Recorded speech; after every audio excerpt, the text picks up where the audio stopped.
Hello students, IIT brain में आपका स्वागत। आज हम फिजिक्स में आईई इरोडो के प्रॉब्लम 3.44 पर डिस्कस करेंगे। एक बार आप पहले क्वेश्चन सुने। Two infinite planes separated by a distance L carry a uniform surface charge of densities sigma and minus sigma as shown in figure. चित्र दिखाऊंगा मैं आपको। The planes have round coaxial holes of radius R with L much less than R. Taking the origin O and X coordinate axis as shown in figure, the electric field strength vector on the axis of the system as function of X coordinate is. यानी problem में आपको एक चित्र दिया हुआ है, पहले आप उसे देख लें। ये दो इनफाइनाइट प्लेन हैं जो बहुत क्लोज प्लेस किए गए हैं। इनका सेपरेशन L बहुत छोटा है उस रेडियस के करस्पॉन्डिंगली जिस रेडियस की डिस्क कट की गई है इन दोनों प्लेन्स से, और सिमेट्री एक्सिस पर x डिस्टेंस वाले पॉइंट P को पिक करते हुए आपको इस पॉइंट पर electric field strength vector calculate करना है। इस डायरेक्शन को हम x एक्सिस कंसीडर कर रहे हैं। O पॉइंट जिसे मेजरमेंट का पॉइंट माना जा रहा है उसे दोनों प्लेन के बीचों बीच चुना जा रहा है, क्योंकि ये दिया नहीं है इस प्रॉब्लम में कि डिस्टेंसेस किस पॉइंट से मेजर की जाएंगी, तो हमने इन दोनों प्लेन के सेंटर मोस्ट पॉइंट को मेजरमेंट का पॉइंट चुना है। हमें P पर इलेक्ट्रिक फील्ड कैलकुलेट करना है। अब यहां पर ध्यान दें कि इस क्वेश्चन को एक बार हम पहले भी सॉल्व कर चुके हैं और तब हमने पोटेंशियल ग्रेडियंट की हेल्प से इलेक्ट्रिक फील्ड को सॉल्व किया था। अगर हम पोटेंशियल का यूज किए बिना इलेक्ट्रिक फील्ड को सॉल्व करना चाहें, क्योंकि हम जानते हैं हमने इलेक्ट्रिक फील्ड पहले पढ़ा है, पोटेंशियल टर्म बाद में आया है, तो अगर हम इंडिपेंडेंटली इलेक्ट्रिक फील्ड को कैलकुलेट करना चाहें तो कैसे करेंगे, एक बार उस बात पर ध्यान दें।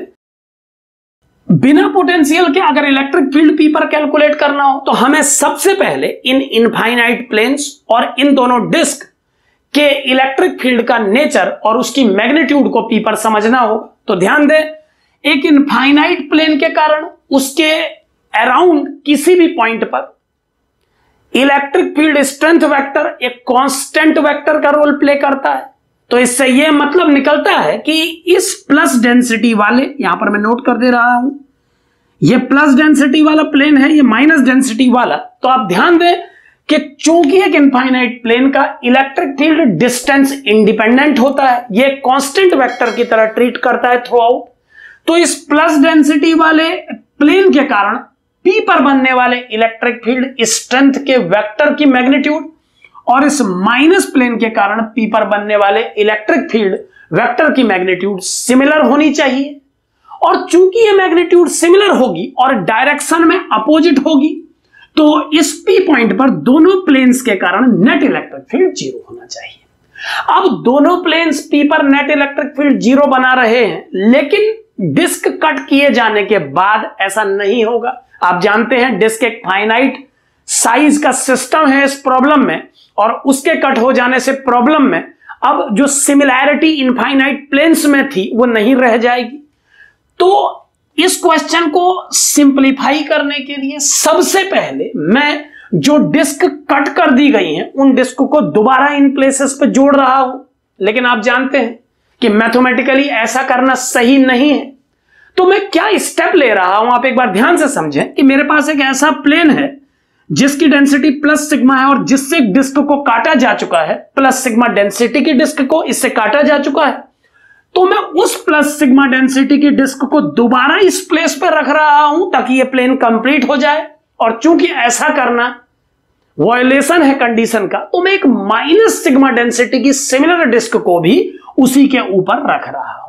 यानी अब ये ऊपर वाला प्लेन जो है ये मेरे लिए एक कंप्लीट प्लेन और एक माइनस डेंसिटी वाली डिस्क के इक्विवेलेंट हो चुका है। ठीक इसी प्रकार जो नीचे दूसरा प्लेन रखा हुआ है उसकी डेंसिटी माइनस सिग्मा है और उसमें एक डिस्क कट है।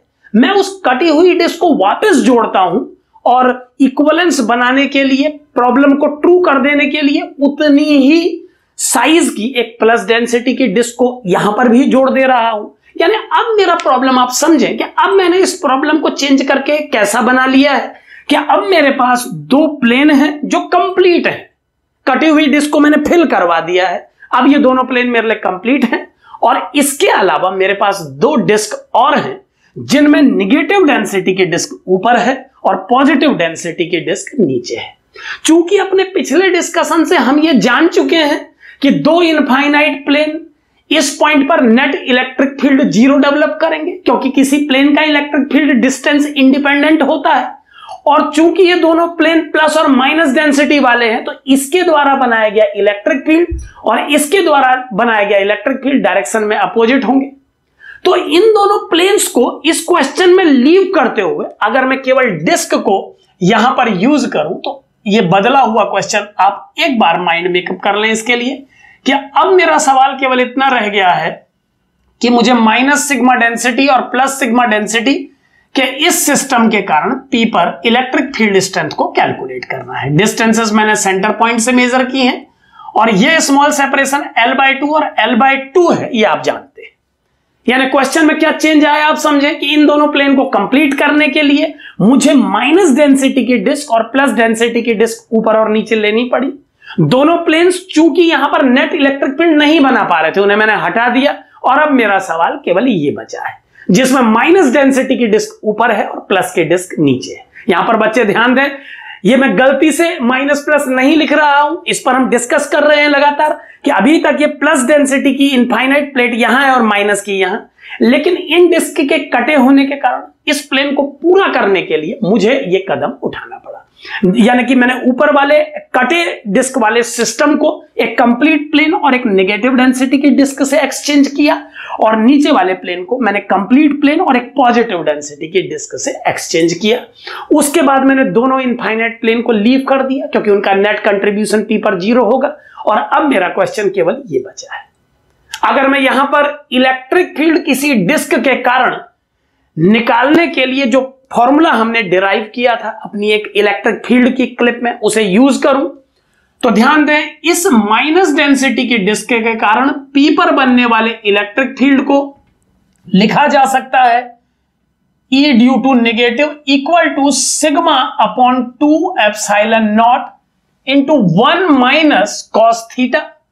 और कॉस थीटा की वैल्यू को आप इस डायग्राम से कैलकुलेट कर सकते हैं। यहां पर कॉस थीटा की वैल्यू होनी चाहिए x minus L/2 upon hypotenuse और उसका वैल्यू होगा under root x minus L/2 whole square और एक टर्म आना चाहिए प्लस R स्क्वायर। कुछ इस तरह से इलेक्ट्रिक फील्ड को दिया जा सकता है इस नेगेटिव डेंसिटी की प्लेट के कारण P पॉइंट, और इसकी डायरेक्शन को हम लिख सकते हैं माइनस आई कैप। यहां पर ध्यान दें, आप इसे आई कैप लिखते और सिग्मा को माइनस सिग्मा तो भी ये इसी कंडीशन जैसा ही बन, तो दोनों कंडीशन सेम है। कुछ बच्चे माइनस सिग्मा लिख देंगे तो इसे आई कैप लिख सकते हैं, और जो डायरेक्शन को अलग से एनालाइज करते हैं वो एक माइनस और नहीं लगाएंगे। ये सब बातों पर ध्यान रखना होगा आपको। प्लस डेंसिटी की डिस्क के कारण इलेक्ट्रिक फील्ड सिमिलरली लिखा जा सकता है, बस डिस्टेंसेस थोड़ा ज्यादा होंगी इस केस में। x minus L/2 x plus L/2 बन जाएगा, तो इसे लिखा जा सकता है कुछ इस तरह से, ध्यान देते रहें, और इसे हम प्रेजेंट करेंगे आई कैप। सो जो net electric field P point पर डेवलप होगा उस ई वेक्टर को हम लिख सकते हैं दोनों इलेक्ट्रिक फील्ड कंपोनेंट्स के समेशन के रूप में, वेक्टोरियल समेशन के रूप में। सो ई वेक्टर इन दोनों का समेशन होगा, मैं इन दोनों को ऐड कर रहा हूं, तो ये बन जाएगा sigma upon 2 epsilon naught 1 minus x minus L/2 upon under root x minus L/2 whole square plus R square. और चूंकि ये माइनस आई कैप में है तो मैं इनके साइन चेंज कर दे रहा हूं, आई कैप को मैं बाहर लिखूंगा, आप ध्यान देते रहें, और 1 minus x plus L/2 upon under root x plus L/2 whole square plus R square. ये सब आई कैप में दिया जा रहा है। ये 1 कैंसिल करने के बाद अब इस एक्सप्रेशन को हमें कंप्लीटली सॉल्व करना है। आप देख सकते हैं कि इस माइनस को सॉल्व करते समय मैंने डिस्ट्रीब्यूट कर दिया था, और ये टर्म में चूंकि प्लस था तो ये वैसे ही लिखे, 1 कैंसिल हो चुका है और अब इसे मुझे सॉल्व करना है। तो ये बन जाएगा E vector equal to sigma upon 2 epsilon naught x minus L/2 upon under root x minus L by two whole square plus R square, और सेकेंड टर्म होगा minus x plus L by two upon under root x plus L by two whole square plus R square. यह answer i cap में दिया जा रहा है, ध्यान दें। अब एक बात पे और ध्यान दें कि एल आर से बहुत बहुत छोटा है, तो जैसा कि कई बार पहले भी इस नेचर के जैसे नेचर वाले क्वेश्चंस में मैं बता चुका हूं, आप इसे अप्रोक्सीमेटली ओपन कर सकते हैं। तो यह टर्म क्या बनेगा, एक बार आप इस स्टेप को ध्यान से समझ लें। यह टर्म जो डिनोमिनेटर पे है, यह बनेगा X square plus L by two whole square minus x L, 2 से 2 कट जाएगा, plus R square. L by two whole square term को इग्नोर करने के बाद यह एक्सप्रेशन बनेगा under root X square plus R square minus x L. इस step को आप ध्यान से समझें, यहां मैंने A minus B whole square apply किया है, तो ये X square L by to square और minus 2 times x into L by to में कन्वर्ट हुआ है। एल बाई टू के होल स्क्वायर को केवल इग्नोर किया गया है इस कंडीशन के अकॉर्डिंगली, तो ये ऐसा बना। और सिमिलर टर्म इसमें भी बनेगा, जिसे मैं डायरेक्ट लिख रहा हूं, आप समझ चुके हैं। यह बन जाएगा x square plus R square plus x L, यह आई कैप में दिया जा रहा है आंसर। और अब x square plus R square को कॉमन लेने के बाद बाहर इस टर्म को हाफ पावर के रूप में माइनस हाफ बना के न्यूमरेटर में मैं शिफ्ट करूंगा। उस स्टेप को मैं यहां पर नोट करूंगा, आप ध्यान दें। तो क्या बन जाएगा नेक्स्ट लाइन में ये एक्सप्रेशन, एक बार इस बात को ध्यान से समझें आप। इसे बन जाना चाहिए E vector equal to sigma upon 2 epsilon naught into 1 upon under root R square plus x square. कहां से आया ये टर्म, लिखूंगा तब समझ में आएगा। X minus L by two into 1 minus x L upon x square plus R square to the power minus half, और सेकेंड टर्म बनेगा minus x plus L by two into 1 plus x L upon x square plus R square to the power minus half, और ये complete answer आप आई cap के terms में देंगे। अब देखिए जो एक्सप्रेशन आपके सामने है, चूंकि उसमें एक्स एल जो न्यूमरेटर पे लिखा है वो x square plus R square के कंपेरेटिवली बहुत बहुत छोटा है, क्योंकि गिवन है एल आर से बहुत छोटा है, तो ये एल और ये आर स्क्वायर का रेशियो है अप्रोक्सीमेटली। तो इस केस में हम न्यूमरेटर डिनोमिनेटर से बहुत छोटा देख रहे हैं, सो 1 के कंपैरेटिवली इस टर्म को छोटा कंसीडर करते हुए और बाइनोमियल थ्योरम को केवल 2 टर्म्स तक ओपन करते हुए, अगर मैं इसे लिखूं हायर टर्म को नेग्लेक्ट करके, अगर मैं इसे एक्सप्लेन करूं, तो यह बनेगा E vector equal to sigma upon 2 epsilon naught 1 upon under root R square plus x square into x minus L by two into 1 plus half x L upon x square plus R square, और second term बन जाएगा minus x plus L by two into 1 minus half x L upon x square plus R square. ये direction i cap में है, यहां पर आप ध्यान रखें, मैं ना भी लिखूं कभी तो आप समझें। अब अगर मैं इस टर्म को फाइनल सॉल्व करूं तो कैलकुलेशंस बची हैं बस इसमें, तो ये बनेगा sigma upon 2 epsilon naught 1 upon R square plus x square, और इस टर्म पे ध्यान दें x को 1 से मल्टीप्लाई करके x आएगा, और यहां x आएगा with minus sign, cancelled term. Second term x और इसे मल्टीप्लाई करके आएगा प्लस में, और यहां वो टर्म आएगा माइनस में, जो कि माइनस लेके प्लस हो जाएगा।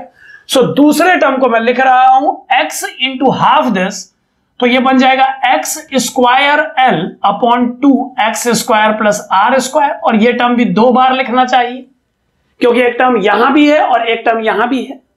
थर्ड टर्म आएगा l by two into 1 minus में आएगा और l by two into 1 plus में, लेकिन माइनस है तो ये माइनस में आ जाएगा। सो ये टर्म भी बचेगा, तो मैं मिला के इसे लिख रहा हूं l बाई टू l के रूप में।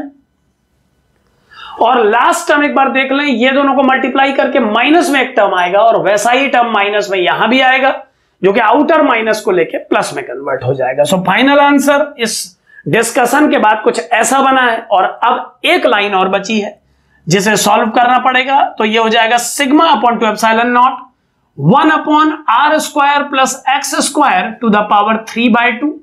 यहां पर ध्यान दें मैंने इस पावर को बाहर कर दिया है, लेकिन मुझे याद है कि इसे अभी एलसीएम लेना है, एल को मैं बाहर कर लेता हूं पहले ही, और लास्ट लाइन मुझे मिलेगी x square minus x square minus R square. LCM ले लिया गया है और इस पावर को बाहर मल्टीप्लाई भी कर दिया गया है। और अब सॉल्व करके यह आंसर आपके सामने है। जो फाइनल आंसर हमें मिलेगा वो होगा sigma L R square upon 2 epsilon naught into R square plus x square to the power 3/2 and the answer will be in minus i cap.